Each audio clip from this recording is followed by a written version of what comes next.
व्रत में एक ही तरह का खाना खा के बोर हो गए हैं, तो आज हमने साबूदाना को बिना भिगोए आलू और साबूदाना का एकदम टेस्टी और क्रिस्पी नाश्ता बनाया है। ये ऊपर से एकदम क्रिस्पी है और अंदर से एकदम सॉफ्ट बनता है।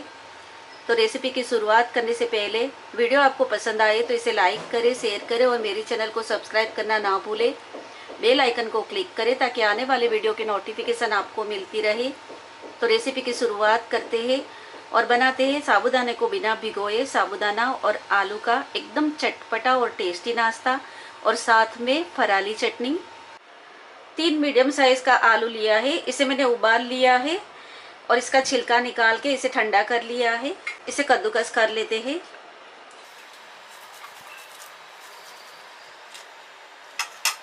एक टीस्पून सिंधा नमक डालेंगे। व्रत के लिए बना रहे हैं, इसके लिए मैंने सिंधा नमक डाला है। अगर आप नाश्ते के लिए बना रहे हैं तो नॉर्मल नमक भी डाल सकते हैं।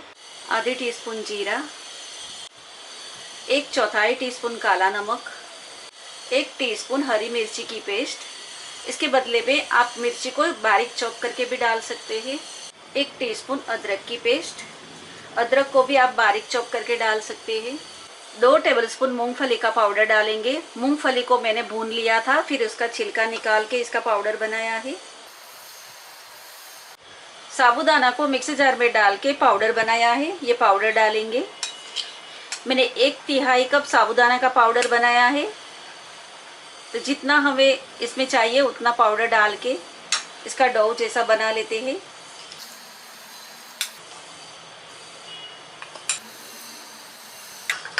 अभी मैंने 4 टेबलस्पून डाला है साबूदाना का पाउडर। बाइंडिंग के लिए जितना ज़रूरत पड़े उतना हमें डालना है। 1/3 कप साबूदाने का मैंने पाउडर बनाया है, तो मैं ये पूरा डाल रही हूँ। ये लगभग 6 टेबलस्पून जितना साबूदाने का पाउडर है। इसे एकदम टेस्टी और चटपटा बनाने के लिए 1 टीस्पून पीसी हुई चीनी और आधा नींबू का रस डालेंगे। अच्छे से मिक्स कर देते हैं।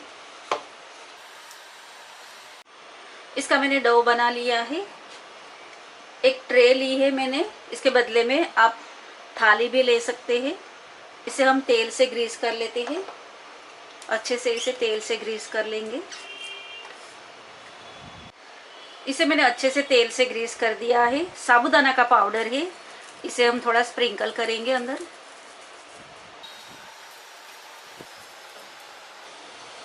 और ये डो है, अंदर इस तरह से फैला लेंगे।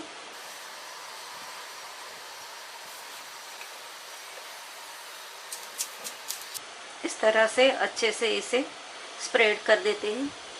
इसे मैंने अच्छे से फैला दिया है, बहुत ज़्यादा मोटा नहीं फैलाया है, आप देख सकते हैं।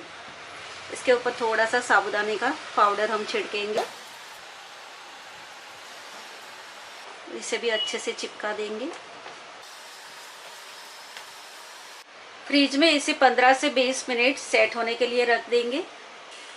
झटपट फराली चटनी बना लेते हैं। 2 टेबलस्पून मूंगफली ली है। मूंगफली को भून के इसका छिलका निकाल के लिया है। 3 से 4 छोटा टुकड़ा अदरक का लिया है। 2 हरी मिर्च, इसे तोड़ के डाल देंगे। आधी टीस्पून सिंधा नमक, या नमक आप अपने टेस्ट के हिसाब से डाल सकते हैं। अगर आप नॉर्मल नमक खा रहे हैं तो नॉर्मल नमक डाल सकते हैं। 2 टेबलस्पून दही, 1 मुट्ठी हरा धनिया, 2 टेबलस्पून पानी डाल के इसे क्रश कर लेते हैं। इसे क्रश करके चटनी बना ली है। दही मैंने फ्रेश लिया था तो ये खट्टा नहीं था, तो इसके लिए मैं थोड़ा इसमें नींबू का रस डाल रही हूँ। आधी टीस्पून जितना नींबू का रस डाल रही हूँ। अगर आप खट्टा दही ले रहे हैं तो नींबू का रस स्किप कर सकते हैं। चटनी रेडी है, इसे एक बाउल में निकाल लेते हैं। इसे मैंने 20 मिनट फ्रिज में रखा था और ये बहुत ही अच्छे से सेट हो गया है। आप इसे इस तरह से बना के रख सकते हैं और जब भी सर्व करना है उसी टाइम पे मन चाहे आकार में इसे कट करके आप सर्व कर सकते हैं। मैं इसकी लंबी लंबी स्ट्रिप कर रही हूँ।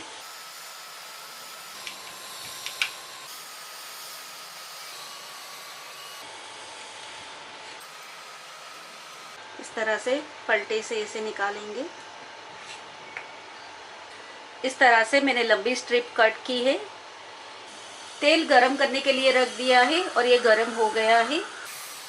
तेल में ये डाल के फ्राई कर लेते हैं।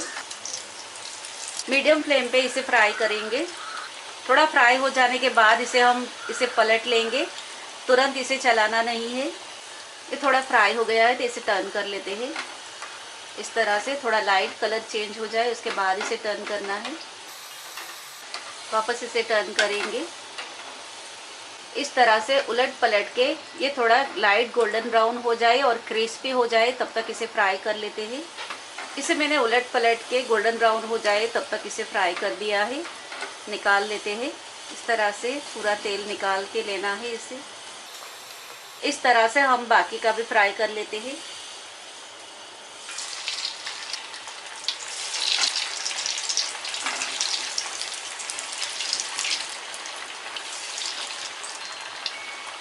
साबूदाना और आलू का एकदम क्रिस्पी और चटपटा नाश्ता रेडी है। हमने ग्रीन फराली चटनी बनाई इसके साथ में और दही साथ में सर्व किया है। ये बहुत ही टेस्टी बना है। आप इसे एक बार ज़रूर ट्राई करें। रेसिपी आपको कैसी लगी है मुझे कमेंट बॉक्स में लिख के ज़रूर बताइए। तो मिलते हैं अगले और एक नए वीडियो के साथ।